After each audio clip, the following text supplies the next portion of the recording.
¿Qué tal amigos? Bienvenidos a Consultas por Principios y Verdades Bíblicas.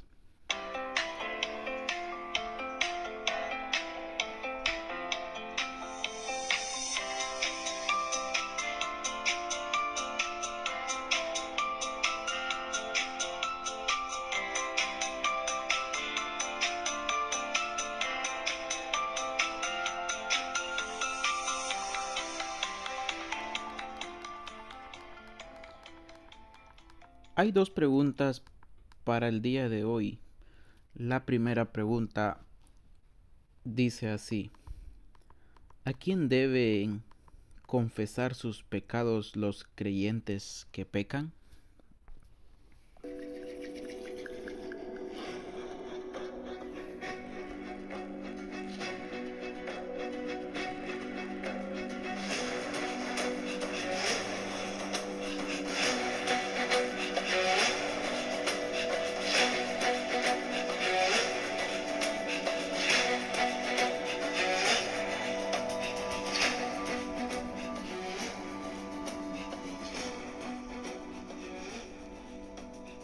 Gracias por su pregunta. Déjeme decirle que a pesar de que el creyente genuino tiene el poder para no pecar, lamentablemente peca de vez en cuando. Si un creyente dice que no peca, se engaña a sí mismo. Esto es lo que la Biblia dice en 1 Juan 1:8, donde leemos: si decimos que no pecamos, nos engañamos a nosotros mismos, y la verdad no está en nosotros. Además de engañarse a sí mismo, el creyente que dice que no tiene pecado hace a Dios mentiroso. Esto es algo muy grave. 1 Juan 1:10 dice: si decimos que no hemos pecado, le hacemos a Él mentiroso y su palabra no está en nosotros. Es por este motivo que Dios ha diseñado la forma de tratar el pecado en el creyente. Note lo que dice Proverbios 28:13: el que encubre sus pecados no prosperará, mas el que los confiesa y se aparta alcanzará misericordia.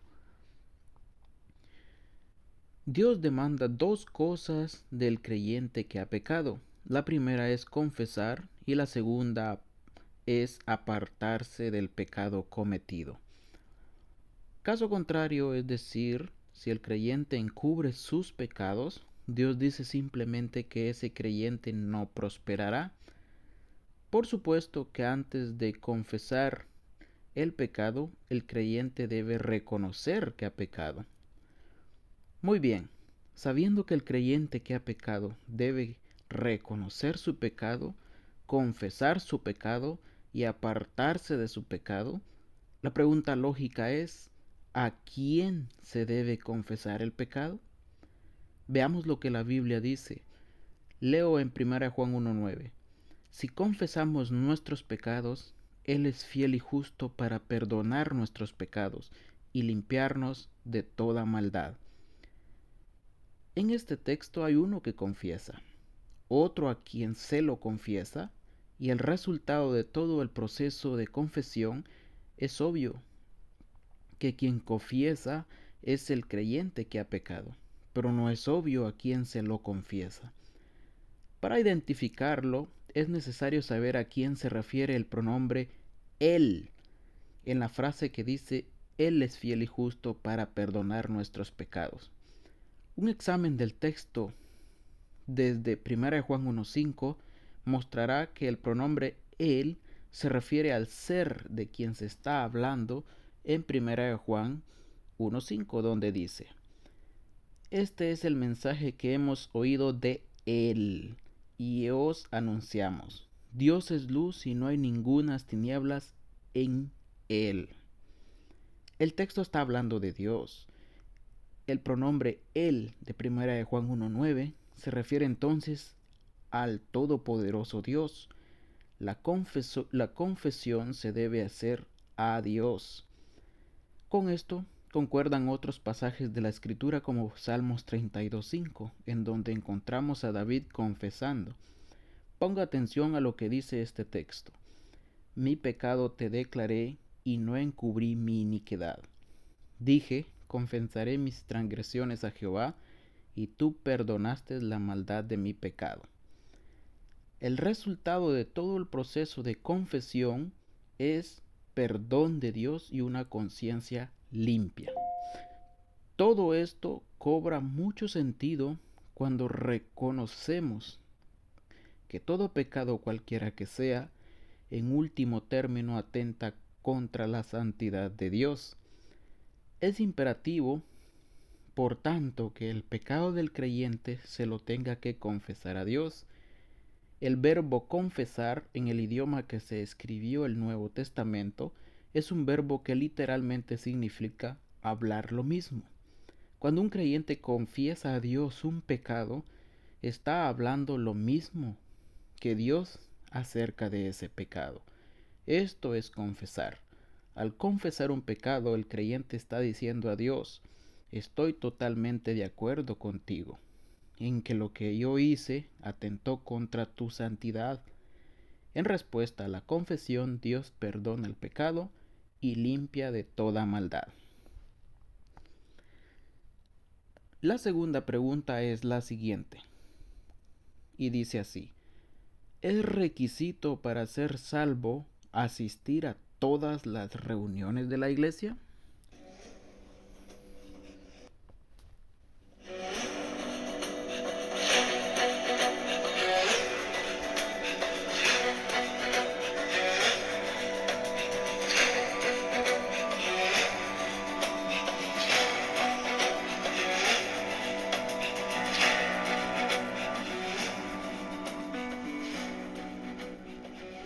Gracias por su pregunta. La respuesta es: si asistir a todas las reuniones de una iglesia fuera requisito para la salvación, estaríamos hablando de salvación por obras. Esto es claramente, sino por gracia, no es por obras, sino por gracia por medio de la fe. Esto es lo que dice Efesios 2, 8 al 9, en donde leemos lo siguiente: porque por gracia sois salvos por medio de la fe, y esto no de vosotros, pues es don de Dios, no por obras para que nadie se gloríe. La salvación es un regalo, o en otras palabras, es un don de Dios. Si hubiera algún requisito que cumplir, ya no sería un regalo o un don de Dios, sino algo que uno merece por haber cumplido con ese requisito. Por eso el texto leído dice que por gracia sois salvos. Esto significa gratuitamente, sin pagar nada, sin cumplir con ningún requisito. Este regalo simplemente se lo recibe por la fe. Es cuestión de creer absolutamente, sin sombra de duda, que el Señor Jesucristo murió en lugar del pecador. Murió para pagar la deuda que el pecador tiene con Dios, porque la Biblia dice que la paga del pecado es muerte. A pesar de ser justo, santo y perfecto, el Señor Jesucristo murió en la cruz del Calvario como si fuera el peor de los pecadores. ¿Por qué? Pues porque por amor al pecador estaba tomando el lugar de todo pecador que cree en Él como Salvador. Esto es para recibir el castigo que todo pecador merece por su pecado. En la cruz del Calvario, el Señor Jesús, el Hijo de Dios, fue desamparado por su Padre para poder ampararnos a todos los que creemos en Él por la fe como nuestro Salvador. De esta manera nadie tiene razón para gloriarse o para jactarse de haber sido salvo. Todo es obra de Dios y toda la gloria es para Dios.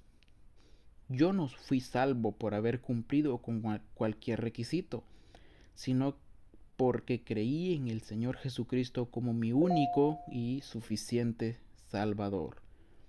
De la misma manera, yo sigo siendo salvo por la eternidad, no por haber cumplido con cualquier requisito, sino porque creí al Señor Jesucristo como mi único y suficiente Salvador. Pero esto no es todo lo que debo mencionar sobre su pregunta.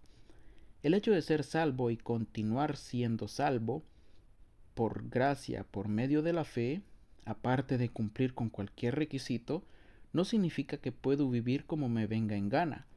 La persona que es genuinamente salva va a experimentar un vivo deseo por cumplir con todo lo que la Biblia dice y va a tener el poder para hacerlo, a pesar de la oposición de su antigua naturaleza.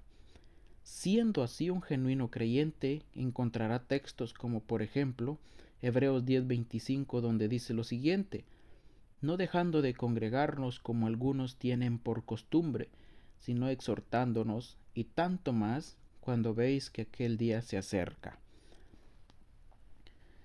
El genuino creyente tendrá el deseo y el poder para cumplir con el mandato de congregarse con todos los creyentes, y lo hará con fidelidad, no para ser salvo o para seguir siendo salvo, sino porque ya es salvo. Pongámoslo de esta manera sencilla: yo no soy salvo por buenas obras, sino que soy salvo para buenas obras. Y dentro de esto está el congregarme con todos los creyentes con tanta frecuencia como me sea posible. El congregarse con otros creyentes viene siendo como una brasa. Mientras ésta está cerca del tizón ardiendo, se mantiene encendida, pero apenas se aleja, empieza a enfriarse.